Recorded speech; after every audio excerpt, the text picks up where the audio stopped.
right, guys, I got my water. We're all ready to get into the last topic because honestly, we haven't really spoken about Twitter and Elon Musk as much as I used to in the past. He's been kind of quiet lately, as quiet as you can be as a billionaire, so obviously really not that quiet.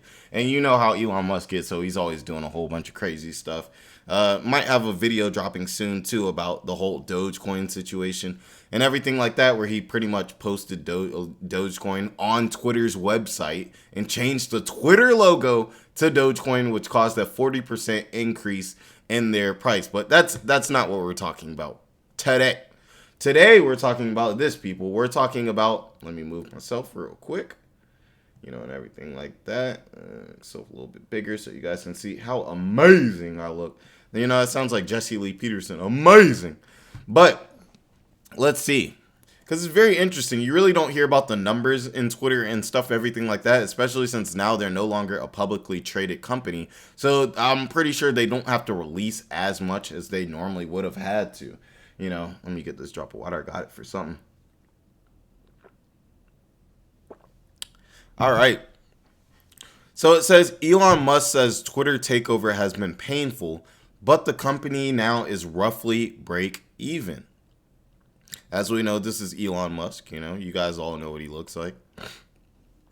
Now it says Elon Musk says that Twitter is close to becoming a cash flow positive after making sharp layoffs and working to lure advertisers back to the platform. So could this be the start of the turnaround of Twitter possibly? He said, I'd say we're roughly break even at this point. He said Wednesday during a live interview with BBC recorded on Twitter Spaces. Now, Musk has pushed to make more money at Twitter to recoup his multi-billion-dollar investment in the company.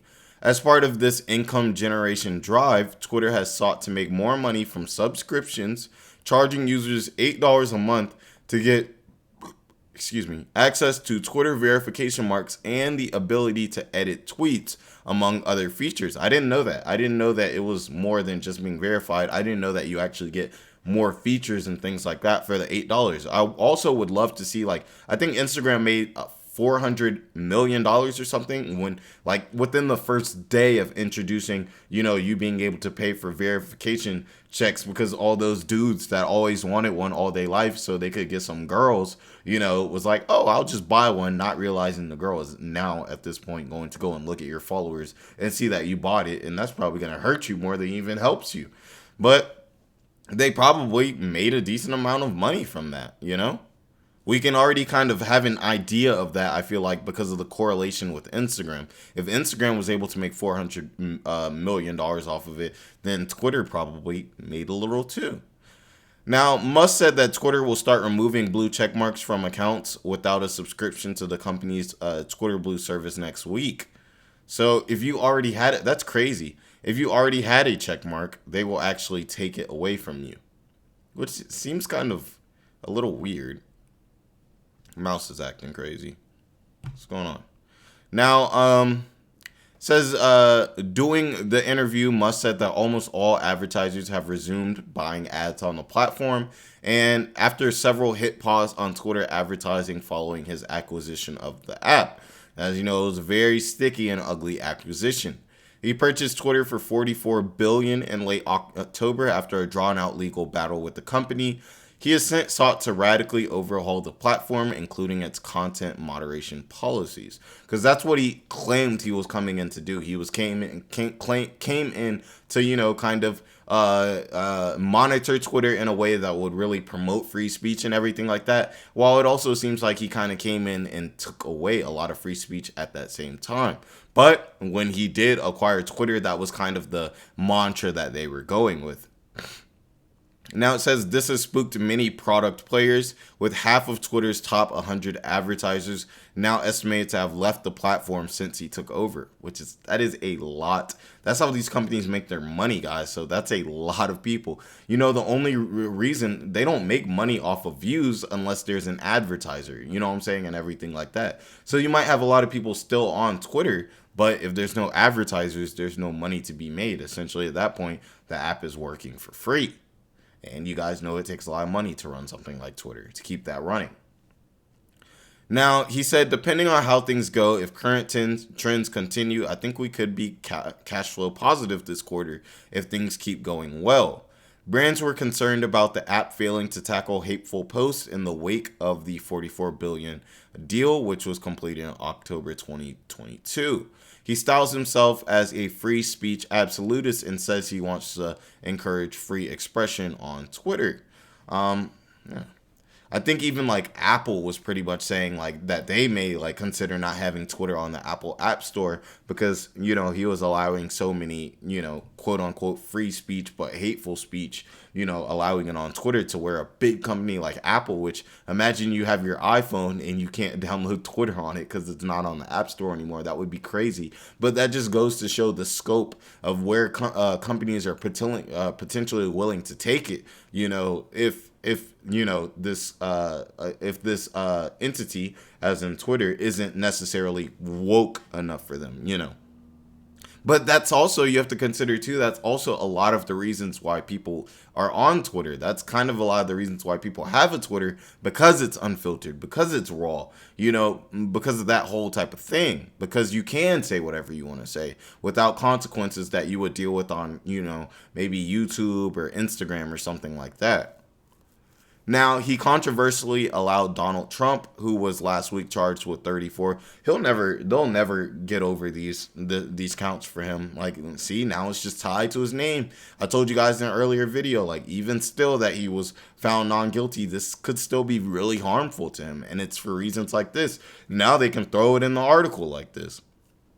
The former president has said he has no intention of returning, opting instead to post on his own site. CNBC was not able to independently verify if the most previous advertisers are returning them. Now, he said all of them have either come back or said they're going to come back. There are very few exceptions.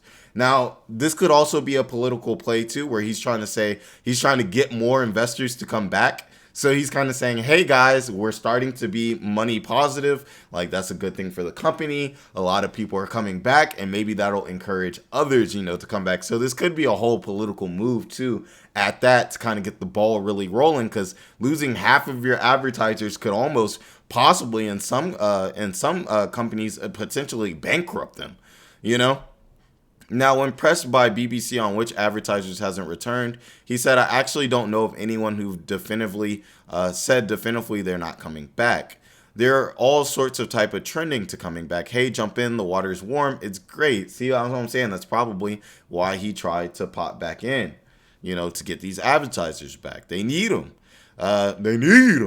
Now, representatives for Volkswagen, General Motors, Stellantis, which paused advertising on Twitter for Musk's accusation, were not immediately able for comment when contacted by CNBC. Now it says, Twitter, who erased its press department in a wave of layoffs this year, automatically responded to CNBC request for comment with a poop emoji. Very unprofessional. Why do they do this? Like, why do they, if you want advertisers, it's like Elon Musk is like, he's serious sometimes and he's not, in other times. And it's like, when people are investing into your company, they want to help your company grow, or they want to put their money on the line. They don't want a CEO who is going to be serious one week, posting a poop emoji one week. You know what I'm saying? Serious about building the brand one week, switching out the brand on the brand logo on the website with the Dogecoin dog. You know what I'm saying? A Dogecoin dog, Now it says, in December, advertising guru Maurice Levy told CNBC that Twitter was at a crossroads of complete freedom, which could result in either chaos or better oversight. And most advertisers are in a wait-and-see mode. They're just trying to see, is Twitter going to still be in an upswing? Is it still going to be as powerful as worth? Or are people going to start leaving the platforms before they start writing up contracts and things like that? Now it says, I believe if we are going back to something more controlled, advertisers will get back to Twitter. Now, this speaks a little bit about the painful takeover. During the BBC interview, Musk said that Twitter takeover process has been marked by an extremely high level of pain. We've all seen it. We were watching with our popcorn. We were like, "Oh man, it's not looking good. Oh, they losing shares. They losing valuation at Twitter too because of Tesla too because of what's going on at Twitter." And if you just talk to people that use Twitter a lot of them were not in favor of the policy changes like the verification marks that he had. Now, he said it's been quite a stressful situation for the last few months or several months. It's been quite painful, but at the end of the day, it should have been done. So he has no regrets. Were there any mistakes made along the way? Yeah, of course, all's well that ends well.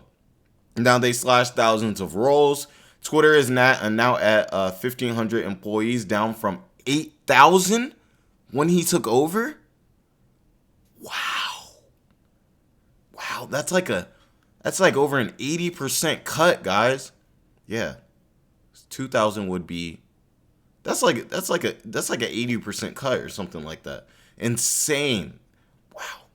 The exchange came after Twitter added a label to the BBC's Twitter account saying it was classified as government-funded media.